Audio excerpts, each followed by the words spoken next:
For 7 years, I believed my life was finally coming together.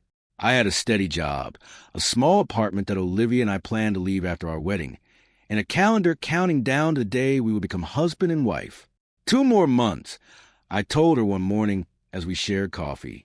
She smiled. 2 more months, Ethan. I still can't believe it. You'd better believe it, she laughed. You're stuck with me. I laughed too. Back then, I believed every word she said. That evening our company held its annual celebration at a luxury hotel. Music filled the ballroom while employees congratulated each other. Victor Lawson, our CEO, stepped onto stage.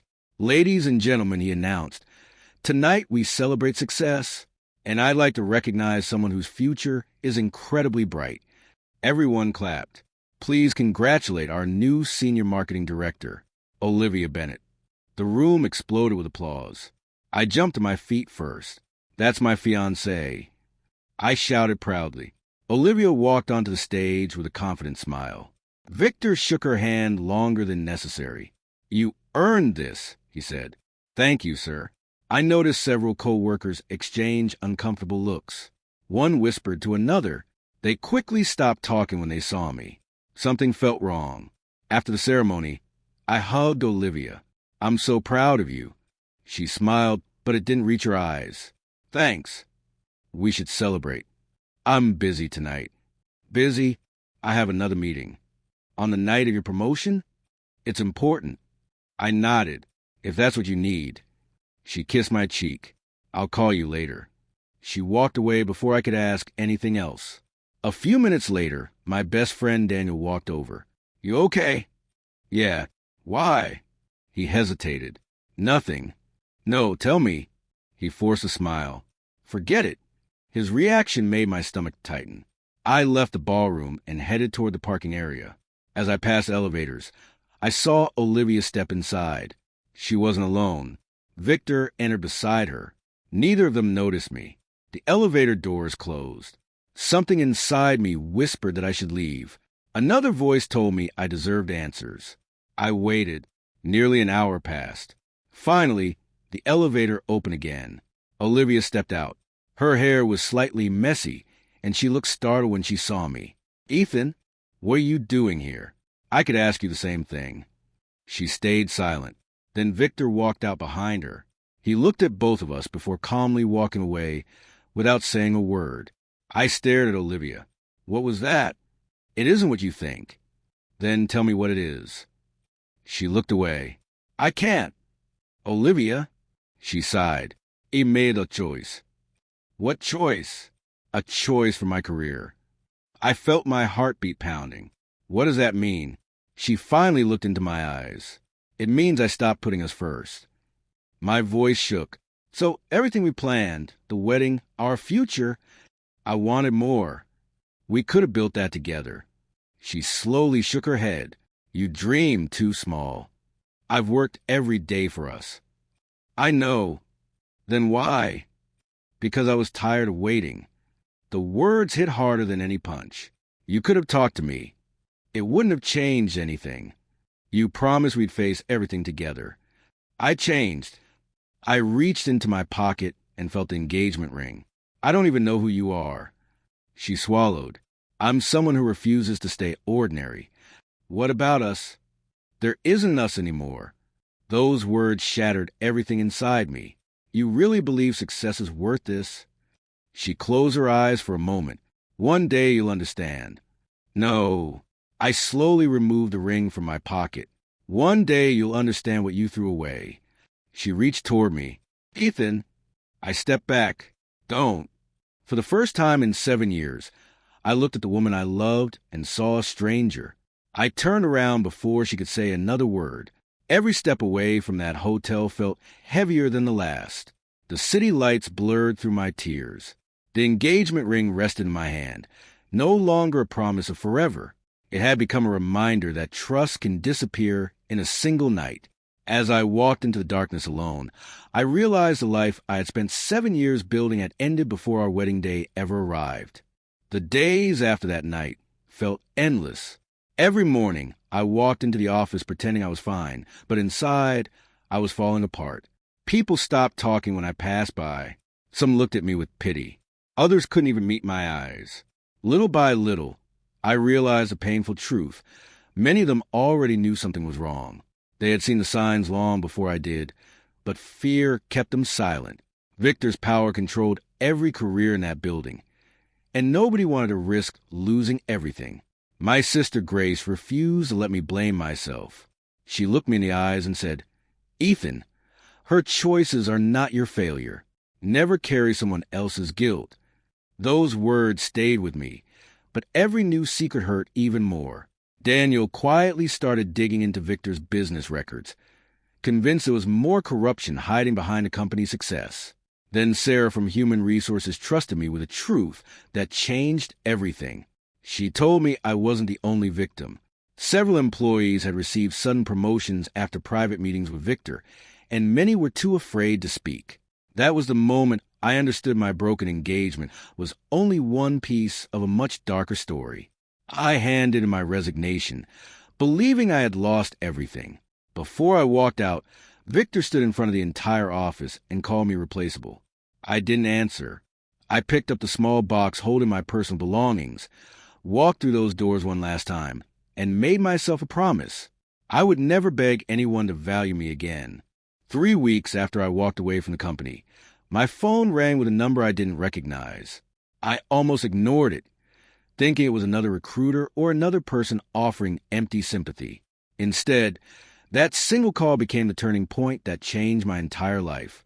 The invitation came from Margaret Hale, the company's mysterious majority shareholder. Almost no one had ever seen her in person. Employees spoke about her like she was a legend, someone who stayed in the shadows while others fought for power. I couldn't imagine why someone like her wanted to meet me. When I arrived at her private estate, she welcomed me with a calm smile and said something I never expected. "Ethan, I've been watching you for years." I looked at her in surprise. "You know who I am?" "I know far more than you think." She explained that while executives competed for promotions through politics and manipulation, she had quietly watched the people who worked with honesty. She told me that my integrity had impressed her long before my engagement fell apart. Then her expression became serious. "Victor Lawson isn't just an unethical CEO," she said. "He's been stealing from this company for years." I couldn't believe what I was hearing. She revealed that Victor had been manipulating financial reports, controlling board members, and hiding millions of dollars through fake contracts. The betrayal that destroyed my personal life was only a small part of a much bigger crime. I expected her to offer comfort.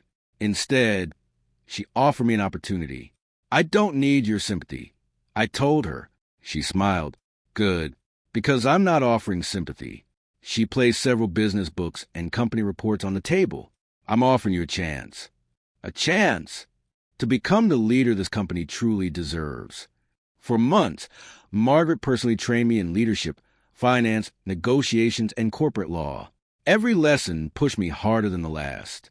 One afternoon, she looked at me and said words I'll never forget. "True leaders are not revealed by success, Ethan. They are revealed by suffering." Those words changed the way I saw my own pain. Meanwhile, Daniel continued investigating Victor in secret. His late-night phone calls became more serious with every passing week. "Ethan," he whispered one evening, "I found something." "What is it?" "Financial records." "Real evidence?" "More than enough." The documents connected Victor and the company's chief financial officer, Linda Ross, to years of suspicious transactions, hidden payments, and corporate fraud. Every new discovery brought us one step closer to the truth. While we quietly gathered evidence, Olivia seemed to be living the perfect life. Her expensive vacations, luxury clothes, and public appearances made it look like she had everything she ever wanted. She believed she had won. Victor believed he was untouchable. Neither of them realized that powerful people had already begun preparing for the day their empire would collapse. For the first time since losing everything, I stopped asking why my life had fallen apart. Instead, I began preparing for the day I would rebuild it and stay honest when power tried to change me. "There are two kinds of leaders," Margaret told me during one lesson. "One builds trust. The other builds fear. Fear never lasts." Those words stayed with me every single day. My confidence slowly grew. I no longer looked at my past as a failure. I started seeing it as the beginning of something much greater. Meanwhile, Daniel refused to slow down. Every week, he uncovered another piece of Victor's hidden empire. One evening he called me. "Ethan, we got more." "What did you find?" "Shell companies, fake consulting contracts, and missing funds." Victor didn't act alone. Who helped him? Linda Ross, the company's chief financial officer. I closed my eyes for a moment. So the corruption goes even deeper. "It does," Daniel replied. "And we're getting closer." Sarah was just as brave, quietly working inside human resources. She collected statements from employees who had been afraid to speak for years. "They're finally talking," she told me. "What changed?" "They've realized Victor isn't invincible anymore." Every testimony strengthened our case. But there was one person who struggled more than anyone else. Jason Miller, Victor's personal assistant, had witnessed years of manipulation, intimidation, and unethical decisions. Fear had kept him silent. Now guilt was tearing him apart. "I should have said something sooner," Jason admitted one evening. "You still can," I answered. "What if he destroys my career?" I looked him in the eyes. "He already destroyed your peace." Jason lowered his head. For the first time, I saw someone trapped by fear instead of greed. While we quietly prepared, Victor celebrated. He walked through the company like a king. "No one can touch me." He laughed during one executive meeting. The directors forced smiles. Nobody dared challenge him. Power had made him careless. Olivia also began seeing a different side of the man she had chosen. At first, she enjoyed the expensive gifts, luxury trips, and attention. But those gifts slowly became chains. "Where are you going?" Victor demanded one evening. "I told you, dinner with my friends." "You don't need them." "I've known them for years." "You'll cancel." "I'm not asking permission." "You work for me." Olivia realized his control reached far beyond the office. The confidence she once admired had become arrogance. The security she chased had become a prison. For the first time, she questioned whether trading genuine love for status had been worth the price. Then everything changed. The annual shareholder meeting arrived. Executives filled the conference room.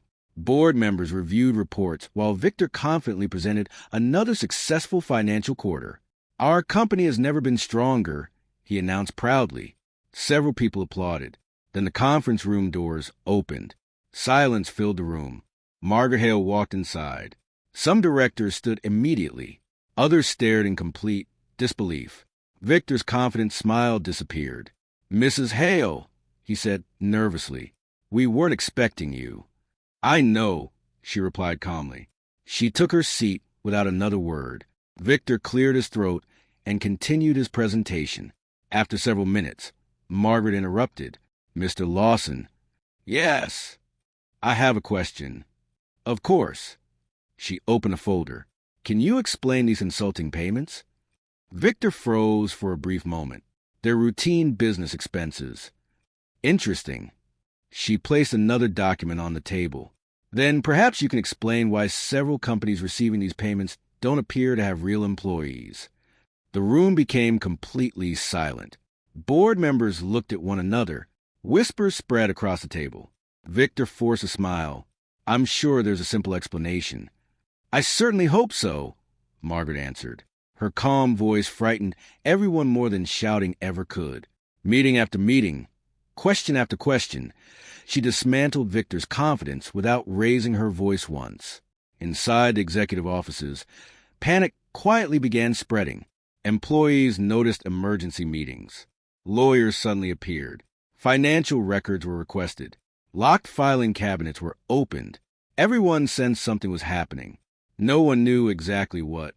Victor finally realized he wasn't being challenged by a disappointed employee anymore. Someone far more powerful had begun watching every move he made. And for the first time in years, he looked afraid. Olivia noticed it too. She watched Victor lose his temper over simple questions. She watched executives avoid him in the hallways. She watched confidence slowly turn into desperation. The empire she believed would guarantee her future suddenly looked unstable. Standing outside the boardroom, she quietly whispered to herself, What have I done? She still didn't know the full truth. She had no idea how much evidence Daniel, Sarah, Jason, and Margaret had already gathered. She had no idea that every lie was about to be exposed. And she had no idea that the man she once called weak was no longer standing in the shadows. I wasn't waiting for revenge anymore. I was waiting for justice. And for the first time since my life fell apart, I knew that day was getting closer. The moment Margaret questioned Victor during the shareholder meeting, I knew there was no turning back. Months of quiet preparation were finally becoming reality. Every document Daniel collected, every statement Sarah protected, and every sleepless night I spent rebuilding myself had led to this moment. A week later, Daniel called me early in the morning. "Ethan," he said, his voice filled with excitement, "it's happening." "What happened?" "The federal investigators have officially opened a financial review." I stood in silence for a second. They accepted the evidence? Every page of it. For years, Victor believed no one would ever question his decisions. Now government investigators were requesting financial records, interviewing executives, and reviewing contracts that had been hidden for years. The company that once looked untouchable was beginning to shake. Inside the executive offices, panic spread faster than any rumor. People whispered in hallways. Lawyers hurried between conference rooms. No one knew who would be questioned next. Daniel smiled during our next meeting. This is only the beginning. He was right. The pressure became too much for Linda Ross. She had spent years protecting Victor, signing reports she knew were dishonest, and helping hide suspicious payments. But when investigators started asking detailed questions, fear replaced loyalty. Daniel handed me another folder. "Linda has agreed to cooperate." I looked at him in surprise. "She's turning against Victor? She wants a lighter sentence." I slowly nodded. "So she's saving herself." "Exactly." Every statement she gave investigators uncovered another layer of corruption. Every secret she revealed weakened Victor's position. Then Jason finally made the decision he had been avoiding for years. He called me late one evening. "Ethan, I'm here. I can't carry this anymore." "You don't have to." "I saved copies." "Copies of what?" "Victor's emails." My heart started beating faster. "Are they real?" "Every single one." The emails exposed years of bribery, abuse of authority, secret payments, and instructions to manipulate company records. There was no denying the truth anymore. Victor's own words became the strongest evidence against him. When Daniel finished reviewing everything, he looked at me and smiled. "We've got him." For the first time in months, I allowed myself to breathe. The emergency shareholder meeting was scheduled only a few days later. I wasn't invited as an executive. I attended as Margaret Hale's guest. Walking back into that building felt strange. It had once been the place where my dreams were destroyed. Now it felt completely different. Victor stood confidently at the front of the boardroom. He forced a smile. "Ladies and gentlemen, today's meeting is simply a formality." Margaret calmly stood. "I disagree." The room became quiet. She placed several legal documents on the table. "Over the past several months, I have legally purchased additional shares from several investors." Board members exchanged confused looks. Victor frowned. "What are you saying?" Margaret answered without emotion. "As of this morning, I officially hold controlling ownership of this company." Silence. Complete silence. Victor laughed. "That's impossible." Margaret slid the signed documents across the table. "Our legal team has already verified every transaction." The company's secretary reviewed the papers before speaking. "The documents are authentic." Victor's smile disappeared. He looked around the room, hoping someone would object. Nobody did. Margaret continued. "Effective immediately, a vote will be held regarding executive leadership." Within minutes, the shareholders voted. The results appeared on the screen. Victor Lawson had been removed as CEO. His face turned pale. "This isn't over," he shouted. "No," Margaret replied calmly. "It's just beginning." Then she looked toward me. "Ethan." I slowly stood. Every eye in the room followed me. Margaret smiled. "Leadership is not built by titles." She paused. "It is built by character." She turned toward the board. "I proudly nominate Ethan Carter as our new Chief Executive Officer." The room froze. Some directors looked shocked. Others quietly smiled. Victor burst into laughter. Him. He pointed directly at me. The man I fired? Margaret never looked away from him. Integrity cannot be taught. Her voice echoed through the room. But character can always be trusted. The official vote began. One by one, board members raised their hands. The decision was unanimous. The secretary announced the final result. Congratulations, Mr. Carter.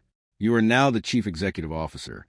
I couldn't speak. For a brief moment, I remember the night I had walked out carrying nothing except a small cardboard box. Now I was being handed the responsibility of leading the very company that had broken me. Victor stared at me in disbelief. This can't be happening. But it already had. As security approached him, he realized his authority was gone. Olivia stood near the back of the room, unable to move. Our eyes met for only a second. She looked at me the same way I had once looked at her, with complete disbelief. I wasn't standing there as the man she abandoned. I was standing there as the company's new CEO. Margaret handed me a key card. Your office is waiting. I slowly walked through the executive hallway. Every step felt unreal. Employees watched in silence. Some smiled. Others quietly nodded with respect. When I reached the large wooden door marked Chief Executive Officer, I paused for a moment. This was the office Olivia once dreamed of entering beside Victor. Instead, I opened the door alone. As I stepped inside, I didn't feel pride. I felt responsibility. Power had destroyed the people before me. I silently promised myself it would never destroy me. Behind me, Victor had lost everything. Ahead of me, the hardest chapter of my life was only beginning. Becoming the company's CEO wasn't the end of my journey. It was the beginning of my greatest test. Every morning, I walked into my office knowing hundreds of people were watching me. Some expected me to rebuild the company. Others expected me to destroy everyone who had hurt me. The media followed every decision I made. Headlines filled the news. Asterisk, the former employee who became CEO. Asterisk, can Ethan Carter save the company? Asterisk, will the new CEO take revenge? Asterisk, everyone wanted the same answer. But I asked myself a different question. What kind of leader do I want to become? Margaret visited my office one afternoon. She smiled and asked, "How's that chair feel?" I looked around the office before answering. Heavier than I imagined. She nodded. Good. If leadership ever feels easy, you're probably doing it wrong. Her words stayed with me. Every decision carried consequences. Every signature affected someone's future. Then came the meeting I knew couldn't be avoided. Olivia asked to see me. When she entered my office, she looked nothing like the confident woman who had walked away from me months earlier. Her eyes were tired. Her voice shook. "Ethan." I quietly answered, "Please sit." She remained standing. "I don't deserve to sit." Silence filled the room. Finally, she spoke again. "I made terrible choices." I listened without interrupting. "Victor manipulated me," she whispered. "He promised promotion, success, a future." She wiped away tears. I thought I was making the right decision. "No," I replied calmly. "You made the choice you wanted." She lowered her head. "I know. I trusted you.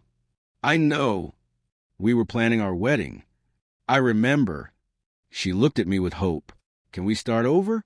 The question hurt more than I expected. I slowly shook my head. "No. Ethan, I forgave you a long time ago." She looked surprised.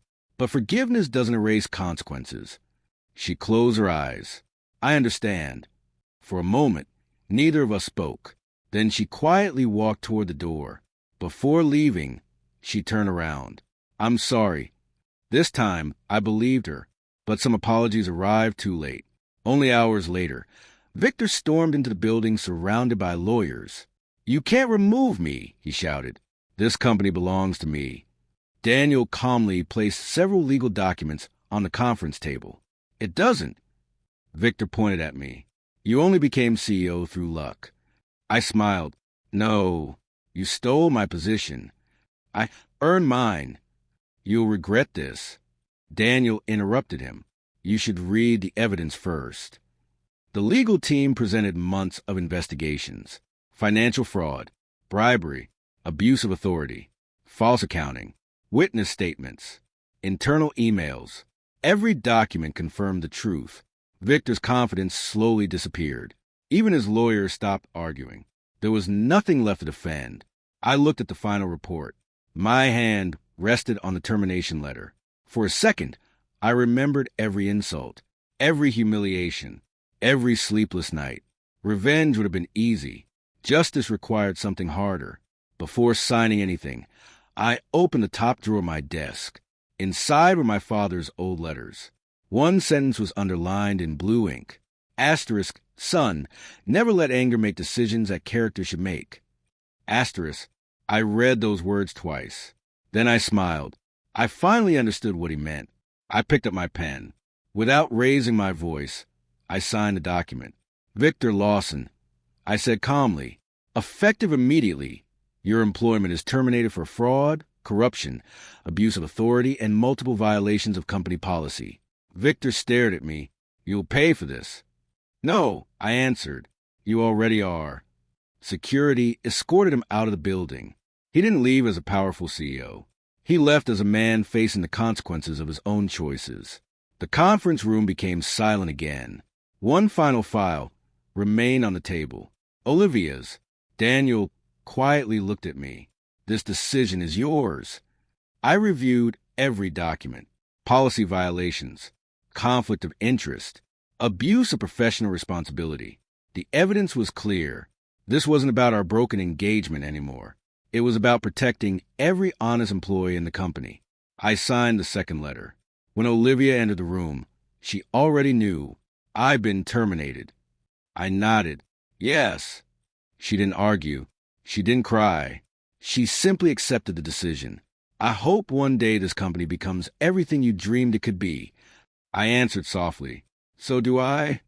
She placed her employee badge on the table. Then she walked away without looking back. Watching both of them leave felt different than I expected. There was no celebration, no victory, no satisfaction, only peace. That afternoon, I stood alone inside my office looking through the city skyline. For months, I believed winning meant defeating the people who betrayed me. I was wrong. Winning meant refusing to become like them. Justice was quieter than revenge. It didn't need shouting. It didn't need humiliation. It only needed truth. As I placed my father's letters back inside the drawer, I smiled. For the first time in my life, I truly believed he would have been proud of the man I had become. The weeks after Victor and Olivia left the company were quieter than I expected. For months, I had imagined that seeing them lose everything would make me feel victorious. Instead, I felt something completely different. I felt free. The anger that had lived inside me for so long slowly disappeared. Every morning, I walked into the office with one goal. Not to punish the past, but to build a better future. Meanwhile, the consequences of Victor's actions continued to grow.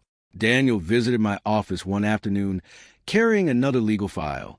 The prosecutors officially filed criminal charges, he said. I looked at the folder without opening it. What happens now? He'll have to answer for every decision he made. And his business partners? Daniel gave a small smile. They're disappearing. What do you mean? The same people who called him a genius have stopped answering his phone calls. Investors have pulled out. Former partners are protecting themselves. I nodded quietly. Power had surrounded Victor with people who admired his success. The moment that power disappeared, so did they? I didn't celebrate. I simply accepted that actions always have consequences. Olivia faced a different kind of punishment. It wasn't a courtroom. It wasn't a prison. It was regret. Through mutual friends, I learned she had applied to several companies. Every interview ended the same way. Someone recognized her name. Someone remembered the scandal. Someone chose another candidate. Her reputation followed her everywhere.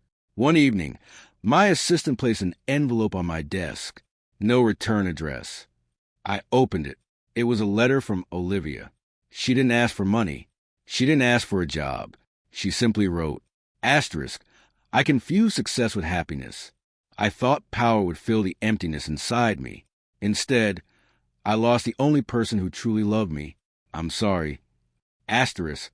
I folded the letter and placed it inside a drawer. A week later, another letter arrived. Then another. Every one of them carried the same message. Regret, apology, hope. I read every word. But I never answered. Not because I hated her. Because some conversations belong in the past. The company, however, belonged to the future.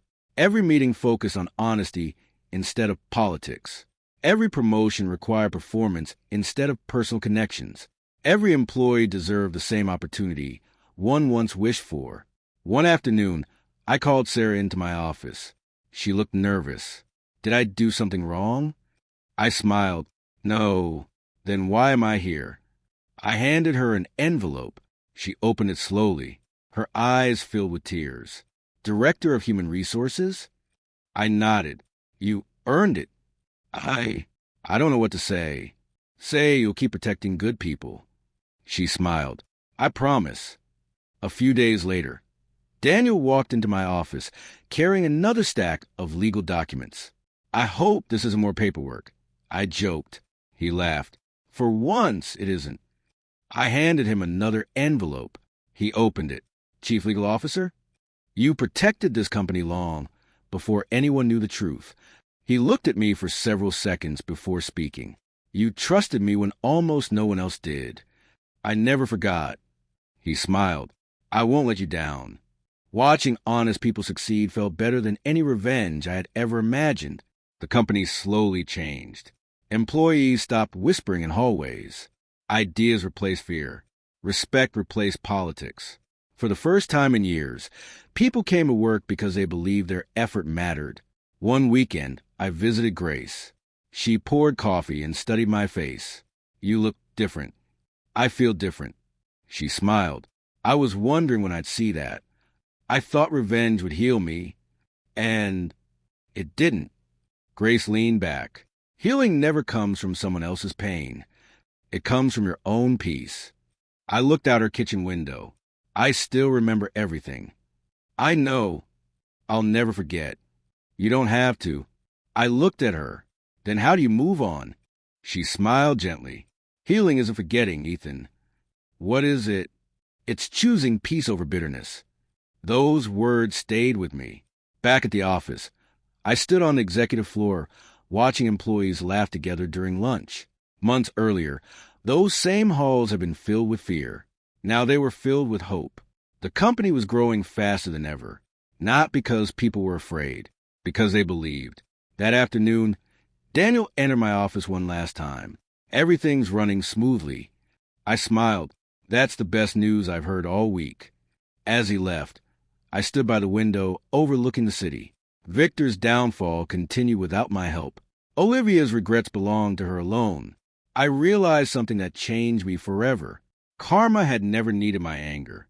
It only needed time. Their punishment wasn't created by me. It was created by the choices they made long before I became CEO. And watching honest people build a better future would always be more rewarding than watching dishonest people lose theirs. That was the day I finally understood the greatest victory wasn't revenge. It was becoming the man my younger self had always hoped I could be. 1 year passed faster than I ever imagined. As I stood backstage waiting for the company's anniversary celebration to begin, I took a slow breath and listened to the sound of hundreds of employees talking and laughing beyond the curtains. A year earlier, I had walked out of the same company carrying nothing except a small cardboard box and a broken heart. Today, I was walking onto that stage as its leader. Life has a strange way of changing people. The event manager smiled at me. Mr. Carter, we're ready. I nodded. So am I. The curtains opened and applause filled the hall. Looking across the audience, I saw something that had never existed when Victor was in charge. People looked happy, not because they were pretending, because they felt respected. Departments worked together instead of competing against one another. Employees shared ideas without fear. Young interns spoke confidently because they knew their voices mattered.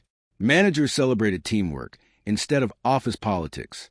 The company that had once broken my heart had become a place where honesty mattered more than influence. That was worth more than any title. I stepped toward the microphone. Thank you for being here. The applause slowly faded. A year ago, many of us wondered if this company even had a future. Several employees quietly nodded. We survived difficult days. I paused, but surviving wasn't enough. We chose to become better. The audience applauded again. I didn't rebuild this company alone. I smiled toward the front row. Daniel protected justice when it would have been easier to stay silent. Daniel lowered his head with a smile. Sarah reminded us that every employee deserves fairness. Sarah wiped away a tear. And every one of you proved that honesty is stronger than fear. The room stood together in applause. I stepped away from the microphone as Margaret slowly walked onto the stage. Even now, she carried herself with the same quiet confidence that had changed my life. She looked around the room before speaking. Many years ago, I believed successful companies were built by brilliant strategies. She smiled. I was wrong. Everyone listened carefully. They're built by good people. Her eyes met mine. I've spent my life protecting this company. She paused for a moment. And today, it's time for someone else to protect its future. The room became completely silent. Margaret took a deep breath. Effective immediately, I am retiring. A wave of surprise spread across the audience. Then she continued. The board has unanimously approved my recommendation. She turned toward me. Ethan Carter will become the permanent chairman of the board. For a moment, I couldn't move. The audience stood together, applauding louder than ever before. I walked toward Margaret. I don't know what to say. She smiled warmly. Then don't. She gently placed her hand on my shoulder. Just keep leading with the same heart that brought you here. I nodded. I will. She whispered one final sentence before returning to her seat. I'm proud of you. Those words meant more than she could ever know. After the celebration ended and the last guests left the building, the hallways became quiet again.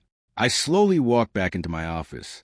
Inside the top drawer of my desk rested a small wooden box. I opened it carefully. My father's letters were still there.